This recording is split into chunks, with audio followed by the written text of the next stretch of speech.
राधे राधे दोस्तों, आर्यन हिंदी कहानियाँ चैनल में आप सभी का स्वागत है। शिल्पी जी के घर आज सुबह से ही चहल पहल थी।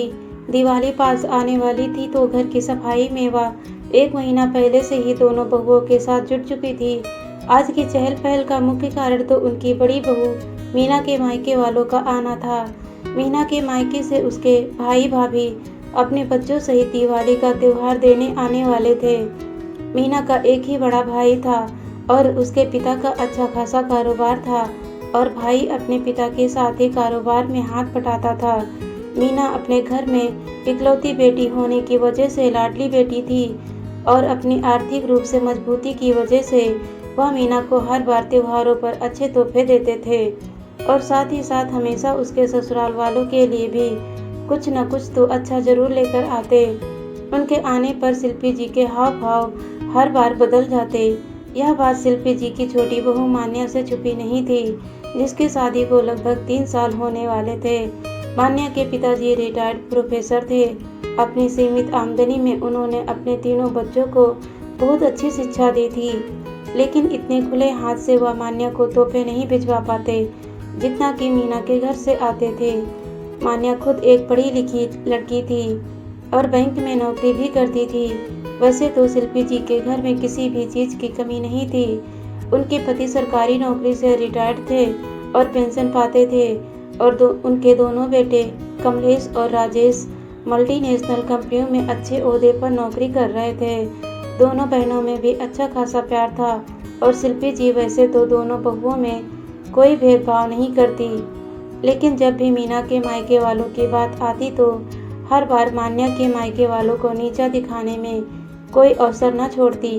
मान्या ने 1-2 बार राजेश से इस बारे में बात भी की, लेकिन राजेश ने उसे हर बार ये कहकर टाल देता, तुम तो जानती ही हो मम्मी ने तुम्हारे और भाभी के बीच में कभी कोई भेदभाव नहीं किया, पर तुम्हारा यह बहन जाता ही नहीं है।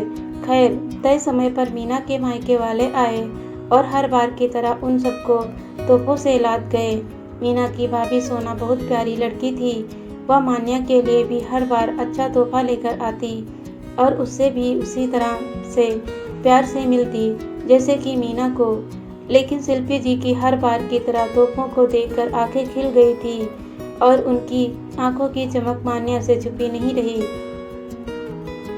और तो और शिल्पी जी खुद आगे होकर मेहमानों की आवभगत कर रही थी। रविवार का दिन था और सब घर पर ही थे। कुछ दिन बाद मान्या का भाई और पिताजी दिवाली का त्योहार देने के लिए उनके घर आए, पर तब शिल्पी जी ने कोई खास तैयारी नहीं की थी और उनके सामने भी शिल्पी जी ने कोई खास बातें नहीं की और अनमनी सी बनी रही। राजेश भी घर पर था तो उसे भी अपनी माँ के व्यवहार को देखकर मान्या की बातों में थोड़ी सच्चाई नजर आई। खैर, दिवाली का त्योहार अच्छे से बीत गया। थोड़े दिनों बाद कमलेश की प्रमोशन की खबर आई तो शिल्पी जी के मन में घर में जागरण करने का विचार आया। शिल्पी जी ने सोचा कि इस बार एक अच्छा सा आयोजन किया जाए और शहर में रहने वाले रिश्तेदारों और अपने सभी परिचितों को भी बुलाया जाए। घर वाले भी शिल्पी जी के विचार को लेकर सहमत हो गए और फोन पर पंडित जी से बात कर तय किया गया कि आज से ठीक 15 दिनों के बाद जागरण का आयोजन किया जाएगा। जागरण करने वाली मंडली से भी बात कर ली गई। मीना और मान्या, तुम दोनों भी अपनी तरफ से देख लेना, जिसको बुलाना हो, अपनी सहेलियों को भी और अपने नाते रिश्तेदारों को भी। शिल्पी जी ने कहा, मेरी तो 1-2 ही सहेलियां हैं जिन्हें मैं बुलाने का सोच रही हूँ। मान्या ने कहा, हाँ, मैं भी ज़्यादा लोगों को नहीं बुलाऊंगी। मीना भी बोली। राजेश और कमलेश ने भी मन ही मन अपने दोस्तों के नाम तय कर लिए थे। अगले दिन रात के खाने पर शिल्पी जी बोली, मीना, कल तुम और कमलेश अपने मायके जाकर उनको जागरण का न्योता दे आना। मैं और मान्या भी मान्या के मायके हो आएंगे। कमलेश ने आगे जोड़ा, नहीं, वहाँ जाने की क्या ज़रूरत है, मैं उन्हें फ़ोन पर ही बुलावा दे दूंगी। शिल्पी जी ने कहा। उनकी बात सुनकर थोड़ी देर के लिए वहाँ चुप्पी छा गई। राजेश भी मान्या के चेहरे की तरफ देख रहा था। आज मान्या को बहुत बुरा लग रहा था। वह समझ नहीं पा रही थी कि उसके मायके वालों का ऐसा क्या दोष है कि उसकी सास उन्हें मान नहीं देती। क्या सिर्फ इसलिए कि वह उनके लिए महंगे तोहफे नहीं ला पाते। यही बातें सोचकर उसका चेहरा गुस्से से लाल हो गया और आज पहली बार सारी मर्यादाएं तोड़ते हुए वह बोल उठी, मम्मी जी, क्यों मेरे मायके में जाकर बुलावा देने की ज़रूरत क्यों नहीं है? जेठानी जी के मायके वालों के सामने मेरे मायके वालों का अपमान क्यों हमेशा होता रहता है? मैं क्या समझती नहीं? लेकिन मैंने कभी भी आपसे कुछ नहीं कहा। मेरे पापा ने मुझे अच्छी शिक्षा और संस्कारों से बड़ा किया है, और अगर आज वो मेरे लिए महंगे तोहफे नहीं ला सकते तो क्या उसकी एवज में वह अपमान के हकदार हैं? आप ही बताइए, मैं कहाँ गलत हूँ? मैं सिर्फ आपसे नहीं बल्कि आप सबसे पूछती हूँ, क्या मीना भाभी के मायके वालों को अगर बुलावा देने के लिए स्वयं जाने की ज़रूरत है तो मेरे मायके वालों के घर क्यों नहीं? आप हमेशा ऐसा क्यों करती हैं मम्मी? रिश्तों में इतना फर्क क्यों है मम्मी जी? वहाँ बैठे किसी भी व्यक्ति के पास इस बात का उत्तर नहीं था। शिल्पी जी को तो काटो खून नहीं था। वह तो समझ नहीं पा रही थी कि आज उनकी बहू ने सबके सामने उनकी सच्चाई कैसे लाकर रख दी थी। नहीं नहीं बहू, मेरा यह मतलब नहीं था। अपनी गलती को छुपाते हुए शिल्पी जी ने अपनी बातों को चाशनी में लपेटते हुए बोला, नहीं मम्मी जी, यह आज की बात नहीं। मैं हर बार देखती आ रही हूँ, जब भी मेरे मायके वालों की बात आती है उन्हें मान नहीं मिलता बल्कि अपमान ही मिलता है।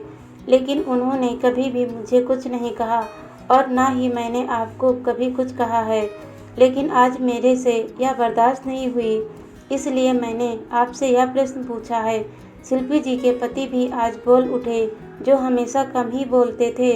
हाँ बहू बिल्कुल ठीक कह रही है, तुम हमेशा घर में अपनी ही चलाती आई हो।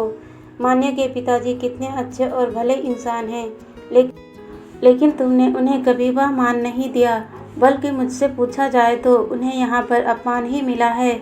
मैंने तुम्हें आगे भी 2-3 बार टोका है, लेकिन तुम नहीं मानी। तुमने तो कभी किसी की सुनी ही नहीं है। अरे दोनों बहुओं के घर वाले हमारे लिए बराबर हैं।